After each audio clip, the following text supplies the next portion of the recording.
Number 81. How much is left from a 200 peso bill after paying 2 dozen of apples at Y pesos per piece? So para malaman natin yung equation, i-analyze lang muna natin mabuti. So how much is left daw? So how much is left from a 200 peso bill? So ibig sabihin yan, isasubtract natin. So tingnan natin yung mga choices. Tama naman lahat yung umpisa, 200 minus. Okay? So ang gagawin natin, so ang formula natin, 200 pesos minus yung cost. So paano natin i-represent yung cost? So we have 200 pesos after paying 2 dozen of apples at Y pesos per piece. So subtract lang natin kung magkano per piraso. So ang per piraso daw ay Y pesos per piece. Then meron tayong 2 dozen. So ang 1 dozen ay equal sa 12 pieces.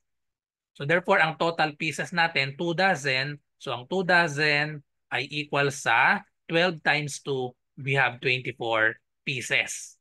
So ngayon, itong 24 pieces, imumultiply natin sa cost per piece. So therefore, ang magiging answer natin ay 200 pesos minus ang cost ay magiging 2 times, ayun, 12y. So 2 times 12y. So yung ginawa ko dito, minultiply na natin ng 24. So magiging sagot kasi talaga dito ay 2 times 24 times the cost 24y. Pero wala sa choices yung 24y. So ang pinakatama dito ay itong letter C. Kasi 2 times 12. Okay? Dahil ang 1 dozen nga ay 12 pieces, kaya ang naging tamang sagot dito ay 2 times 12, 12y. So letter C. So next number, number 82. What is the probability of getting a sum of 11 in a single throw of a pair of dice? Okay, so pag ganitong sum, may shortcut dito eh. Sum ng dito sa throwing a pair of dice. So pwede nating isa-isahin. So turo ko yung shortcut later. So what is the probability of getting a sum of 11? Sum daw ng 11, pwedeng i-partner-partner muna natin yan. So alam natin, ang formula muna tayo ng probability. Probability of A, let's say ang event natin ay A ay equal sa number of A nung event, favorable outcome over the N of S, S is the sample space, yan yung total. Okay? So isolve muna natin yung S natin dito. Yung N of S, yung sample space. So ang event natin, throwing a pair of dice. Ilan ang outcome dun sa unang die? Okay? So let's say die 1, ang outcome dyan ay 1, 2, 3, 4, 5, and 6. Yung second dice natin, ayan, second die, ang outcome niyan ay 1, 2, 3, 4, 5, 6 din. So ngayon, ano yung sample space natin? Meron tayong 6 sa unang die, 6 sa pangalawang die, minumultiply lang yan. 6 times 6 equals 36. So therefore, ang magiging probability natin, probability of sum of 11, so probability of 11 na lang ang ilagay ko. Ang denominator natin ay magiging 6 times 6, that is equal to 36. Tapos ngayon, pwede nating bilangin yung may sum na 11. So paano ba tayo makakagawa ng 11 dito sa die 1 and die 2 na outcome natin 1 to 6 parehas? So ilan dyan yung sum na 11? Bilangin lang natin. Ang magiging sum na 11 dito ay 5 plus 6 lang. So yun lang, no? So 5 plus 6. So dalawa yan, 5 sa die 1, 6 sa die 2. So 11. Or pwedeng 6 sa die 1 tapos 5 naman sa die 2. So meron tayong 5, 6, tsaka 6, 5. Okay? So meron tayong dalawa out of the total na 36. So therefore, we have 2 over 36. Ilo-lowest term na lang natin. So pag nilowest term, pwedeng i-divide natin parehas sa 2. So therefore, the answer is 1 over 36 divided by 2. That is 18. So the correct answer is letter C, 18. Or may shortcut tayo dito. So kailangan tandaan nyo itong shortcut natin para madali nyong masolve ito. Pwede na agad nating i-diretso yan, isulat natin yung mga possible na sum. So 2, 3, 4, 5. 2 ang pinakamababa kasi 1 plus 1. So 2. So ang pwedeng maging sum natin ay hanggang 12 ito. Hanggang 12. So ito yung sum. Ito naman sa kabila yung probability. So probability, so may pattern kasi ito. So we have 1 over 36. Laging 36 yan. Itong 3, 2 over 36. And then sum ng 4 ay dire-diretso lang ito. 1, 2, we have 3 over 36, 4 over 36, 5 over 36. Sa 7 ay 6 over 36. Ito na yung pinakamalaki. Itong 7, 6 over 36. Tapos, pababa naman dito. So ang 8 ay 5 over 36. Ang 9 ay 4 over 36. We have 10 ay 3 over 36. And then 12 ay 2 over 36. Parang may na-miss tayo. Na-miss natin yung 11. So ang 11 ay 2 over 36. And then ang 12 ay 1 over 36. So ganyan lang kasimple kung kabisado nyo itong technique na ito. So kahit anong sum ang ipakuha, tandaan nyo lang yung pattern na ito para hindi na kayo magsosolve. So nandito tayo sa 11. So ayun, 2 over 36. Tapos ilo-lowest term lang natin palagi. So 2 over 36 kaya 1 over 18 yung sagot natin using this shortcut. Okay, so next number, number 83. How many infants work can a dressmaker finish in 4 days? If she can finish an average of 18 infants were in 1/3 day. So ito ay simpleng ratio and proportion. Direct variation ito. Kasi syempre, ano ba ang variable natin dito? How many infants were? Ayan. So how many infants were can a dressmaker finish in 4 days? Ayan. If she can finish an average of 18 infants were in 1/3 day. So syempre, habang dumadami itong number of day, so sulat natin dito, infants were, o infants were, IW. Tapos dito yung day. So syempre, pag dumami itong day, kapag tumaas itong day, syempre itong infants were dadami din. So therefore, direct variation lang ito. So ilagay lang natin yung mga given dito. Sabi, she can finish an average of 18 infants were in 1/3 day. Ayan. So sa 1/3 day, makaka-finish siya ng 18. So ang tinatanong, how many infants were can a dressmaker finish in 4 days? Okay? So kapag 4 days, ilan daw ito? Lagyan natin ito ng n. Okay? So nagkaroon lang ng fraction. So medyo mahirap i-mental ito yung minumultiply lang natin dito. 1/3 saan minultiply para naging 4. So medyo mahirap yung technique na yon. So ang gawin natin, i-set up natin yung proportion. Paano i-set up yung proportion? Magkatapat dapat yan. Infants were to today. Okay? So infants were to number of days. So we have 18 is to 1/3 equals infants were ulit. And then we have n is to 4 days. So solve for n. So multiply natin yung means. So yung means natin, 1/3 times n equals itong extremes natin, 18 times 4. Okay, so 18 times 4.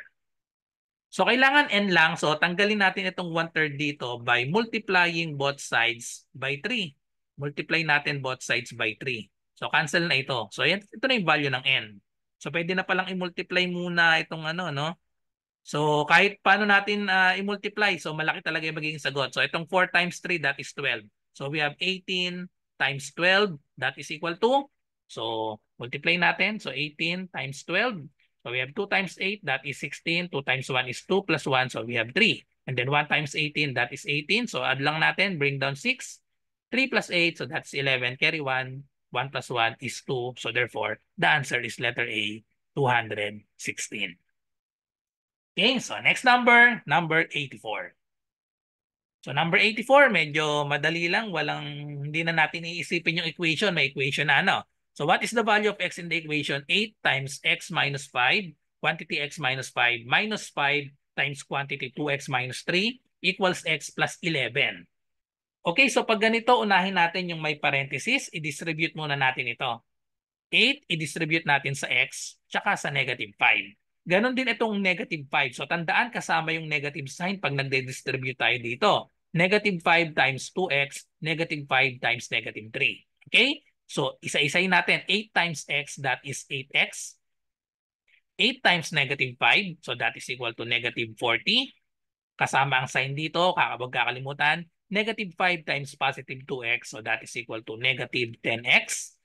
Negative 5 times negative 3 magiging positive. Dalawa kasi yung negative. So 5 times 3 is 15 equals x plus 11.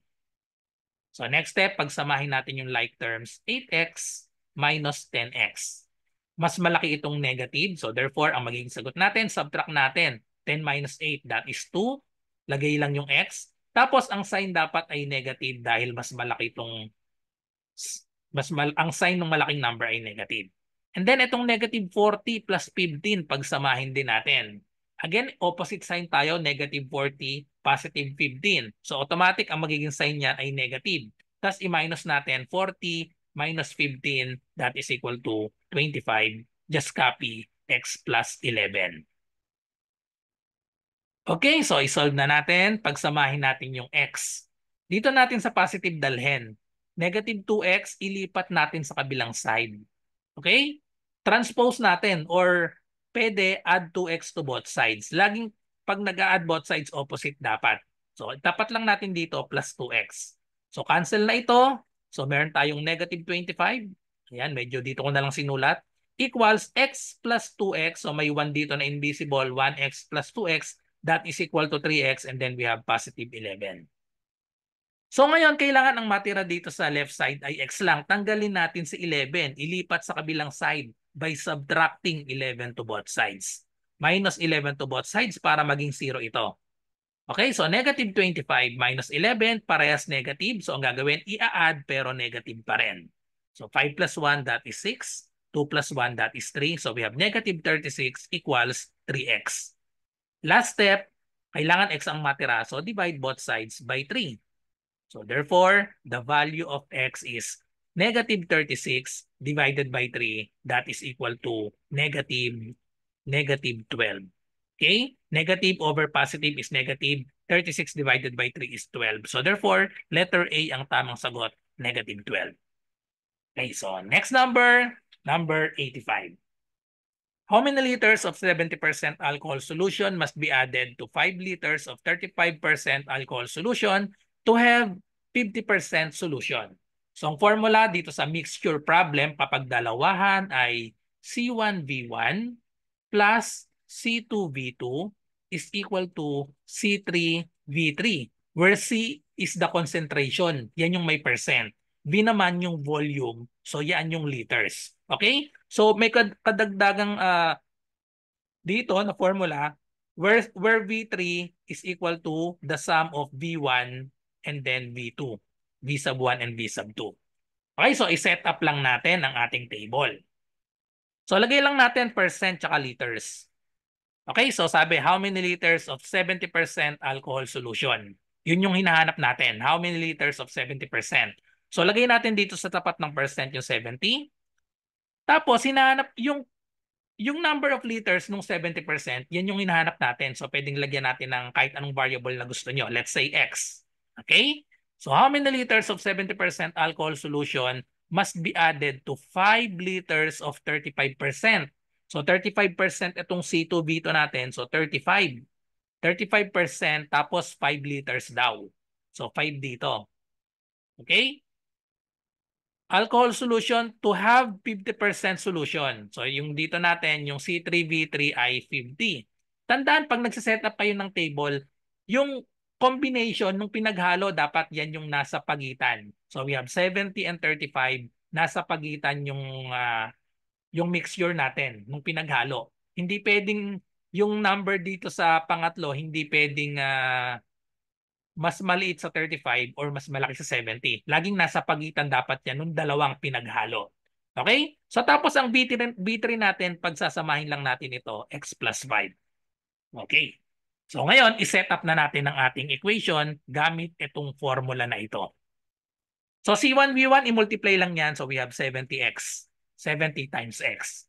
Plus, multiply lang natin ito. Unahin ko na yung, kahit naman magkabaliktad, so unahin ko na yung 5 lang. So 5 times 35. Equals, so unahin ko ito, 50 times x plus 5. Then, solve the value of x. Okay, so solve the value of x. So, multiply lang natin ito. So just copy 70x. 5 times 5, so that is equal to 25, carry 2. 5 times 3 is 15, plus 2, so we have 17. So 175 equals, distribute natin ito, 50 times x, so we have 50x, and then 50 times positive 5, that is equal to, 5 times 5 is 25. So lagyan lang natin ng 0, 250. Now solve for x. We have 70x sa left, 50x sa right. So itong 50 ang ilipat natin sa kabila. Lipat ito sa kabilang side by subtracting 50x to both sides. Okay? So subtract natin 50x to both sides para cancel na ito. Pagsabay na natin, ito namang 175, ilipat natin sa kabilang side. Okay? So lipat sa kabilang side by subtracting 175 to both sides. Okay? So cancel na ito. So matitira na lang 70x minus 50x, that is equal to 20x equals 250 minus 175, that is equal to 75. Last step, divide both sides by 20. Okay? So divide both sides by 20. So pwedeng i-manual lang natin ito. So magbura lang ako dito. Dito natin ilagay ang manual division natin. So 75 divided by 20. Para mas madali pala, pwede pa natin i-lowest term ito para mas madali tayong mag-divide. Or pwede namang i-diretso nyo na. Kung ayaw nyo i-lowest term, pwede nyo nang i-diretso yan. So pwede nating i-divide parehas sa 5 para lumiit. Pag dinivide sa 5 parehas, so magiging 75 divided by 5, that is 15. 20 divided by 5 is 4. Okay? Para mas maliit yung i-divide natin, so we have 15 divided by 4. Mga choices natin may decimal, no? So dagdagan na agad natin ng dalawang zero ito. Okay? So itapat na yung decimal dito. 15 divided by 4, that is 3. 3 times 4, we have 12. Subtract, so we have 3. Bring down yung isang 0. 30 divided by 4, that is equal to 7. Pwede nang hindi diretso, may 3.7 na. Letter C na yung tamang sagot. Okay, so 7 times 4, that is 28. Subtract, we have 2. Bring down the last 0. 20 divided by 4, that is equal to 5. 5 times 4 is 20. So therefore, the correct answer is 3.75, letter C. Okay, so follow for more. So good luck sa lahat na nagre-review. Kung first time nyo, huwag niyong kakalimutan na mag-subscribe sa akin sa YouTube, GTR Math Tutorial. Sa Facebook naman ay RJ Enseñado. Sa TikTok ay GTR Math Tutorial din. So good luck po sa lahat na nagre-review. Bye-bye and God bless.